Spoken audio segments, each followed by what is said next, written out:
This is Akashvani. In the program Spotlight, now we bring you a discussion on various aspects of first BIMSTEC Business Summit. The participants are Sharad Kohli, Economic Analyst, and Deeksha Saksena, Akashvani Correspondent. India hosted the first business summit of the Bay of Bengal Initiative for Multi-Sectoral Technical and Economic Cooperation BIMSTEC in New Delhi. The summit kick-started on 6th of this month and concluded today. The first edition of the Business Summit aims to foster greater regional collaboration through robust trade and investment relations amongst the member nations of the BIMSTEC. To discuss more on this, we have with us Sharad Kohli, Economic Analyst. Mr. Kohli, welcome to the show. Thank you so much, Deeksha, and my greetings to all the listeners of Akashvani. I would first like to ask you, Mr. Kohli, how significant is this BIMSTEC meeting and even more for India as India hosted the first business summit of the BIMSTEC? Extremely important, I would say, Diksha, considering the global situation at this point of time. And we should not forget that this is now, almost a 27-year-old association which has been going on. There were earlier 5 countries, then 2 more were added later. The combined population of all the group is more than 1.7 billion. Of course, I think this is anybody's guess that which is the largest nation, India, economy-wise, population-wise, trade-wise, development-wise, GDP growth rate. You take any criteria, India scores above all the 7 nations. This was not the case when this organization was formed many, many years ago. But India has far taken ahead and India has moved ahead significantly in this whole group, which has given a very prominent position to India as a country, and which is why the importance of this event being hosted by India has grown significantly, because we know that India commands today the role of a global leader. India is an emerging economic superpower. We're growing at more than 7%. We are more than 1.4 billion right now, and only today the RBI's monetary policy came, and the total forex reserves of the country are more than $675 billion at this point of time. So I think India is in a commanding position, and it's for the other nations, the rest of the 6 countries in the group, who should now follow and try and replicate or try and do what India is doing, the way Indian growth model has been. I think it's become a case study for them today, and which is why this particular summit enjoys more significance. And you know what the Commerce Minister, Honorable Mr. Piyush Goyal, said, because the way the other countries can take advantage of India is through bilateral trade. We all know that. I mean, 2 countries, if they really want to help each other economically, the best way apart from lending is to probably try and increase the bilateral trade. And the trade between this group has somewhat been hampered, which is what the minister commented upon. That I think the free trade agreements, for me, that's the biggest impediment right now. Because the speed at which this free trade agreement should have been concluded, the speed at which free trade agreement should have probably materialized or culminated, has not been there. There are impediments here and there are obstacles here and there. Of course, each country, has got its own limitations. It has to look after its domestic economy. And a very important aspect we should keep in mind that a lot of these countries, as part of BIMSTEC, they have gone through an economic and a political upheaval. Take, for example, Nepal. Take, for example, Sri Lanka. We all know what happened in Sri Lanka a few years ago. We know what is happening in Bangladesh right now. It is going through a turmoil. The countries, when they go through this kind of happening, this kind of event, such kind of, the bond becomes even more important, because then you need the help of your surrounding countries, your neighboring countries, or organization like this. You need more involvement of them to come forward and help you. And India has always had neighborhood first policy.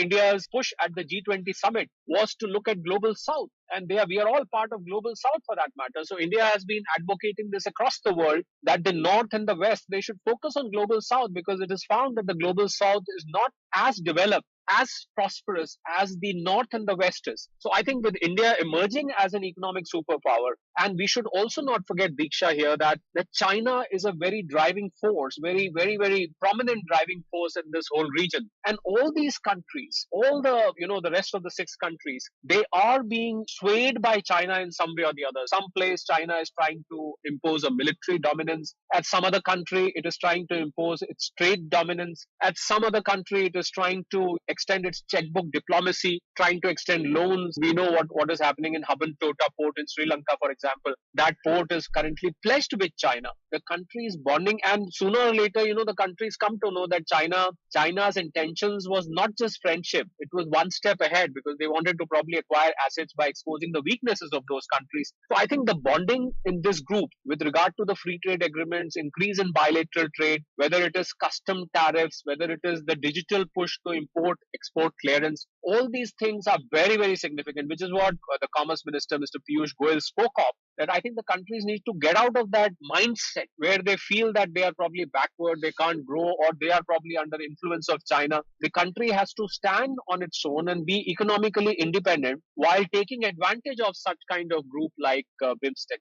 The free trade agreement, and the minister also highlighted that the need to expedite the free trade agreement between the member nations, it could help BIMSTEC. If you could just highlight a few roadblocks which has led to the slowing down of FTA amongst the member nations and how significant it is for the strengthening of BIMSTEC.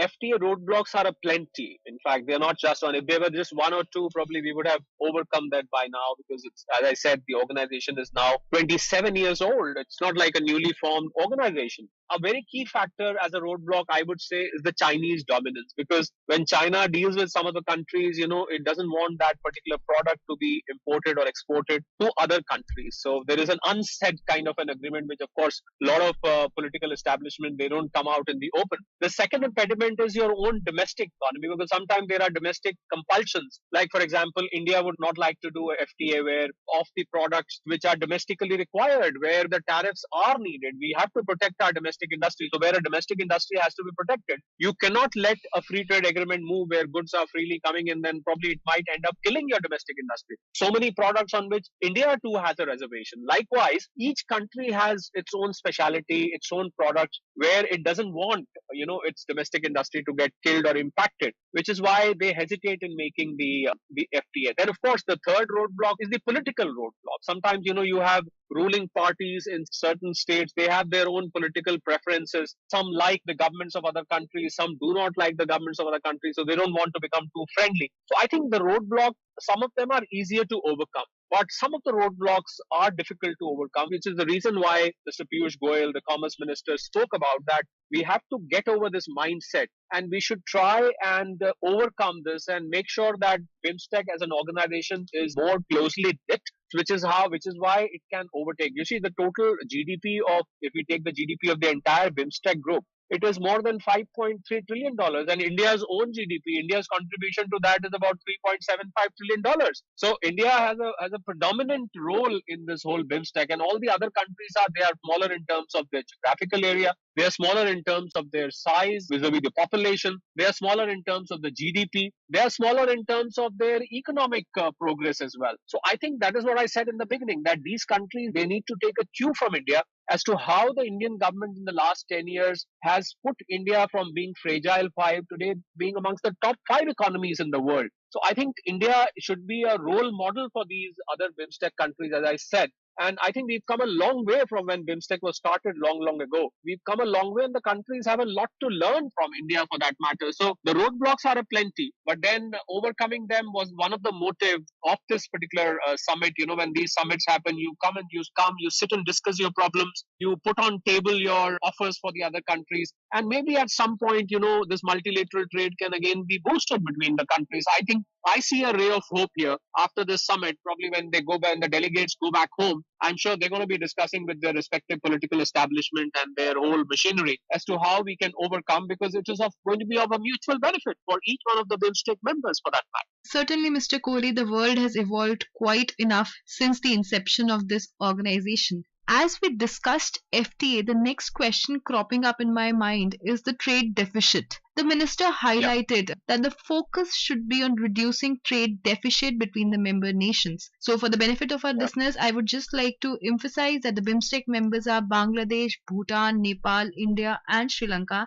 and 2 other countries, Absolutely. Myanmar and Thailand. Could you highlight the sectors which will help in reducing the trade deficit amongst the nations? trade deficit is a problem which all the nations in this particular region are facing. And the best way to overcome trade deficit would be to try and boost the item, the product which you are best at. For example, India is now self-sufficient in food grains. So India is in a position to export food grains. Thailand, for example, has a lot to do with vegetables, lot to do with eatables, food products. So they can probably look at that. Likewise, Sri Lanka is very good at blue economy, which we call as fisheries and other marine products. So I think if the countries focus on their own specialities as far as products are concerned, I think the trade deficit can come down significantly. However, I would like to add here, Diksha, that knowing that the size of India and rest of the 6 countries is now the gap is a lot. So it may not be possible to probably wipe away the trade deficit entirely, but an effort can certainly be made to bring it down to the minimal, because trade deficit is not good. It bleeds your foreign exchange. The other aspect, Diksha, I would like to add to trade deficit is that one of the outcome of trade deficit is with regard to the foreign exchange. So we know that all the countries, when they trade, most of the countries around the world, they trade in the US dollars. And US dollars repeated revaluation, we know that dollar, for example, in India right now is at an all-time low. It's very close to an all-time low. So I think other countries are also facing similar problems. I would say in bilateral trade and trade deficit, one of very important aspects which I'm sure must be counting on the minds of Honorable Minister is tradability of the rupee or their respective country. If we allow these countries and if these countries are able to promote trade in the respective currencies, I think trade deficit a little bit here and there would not matter after all. Trade deficit hurts you when you're dependent on US dollar, when you're dependent on another currency, and when that currency value rises or falls, your trade gets directly impacted. So does the value of the trade. So I think the best way forward would be if these, probably in the next summit or in the times to come, if these countries can also, all 7 countries can sit down together and see that how they can start trading in their respective currencies. We all know that rupee is going global very rapidly.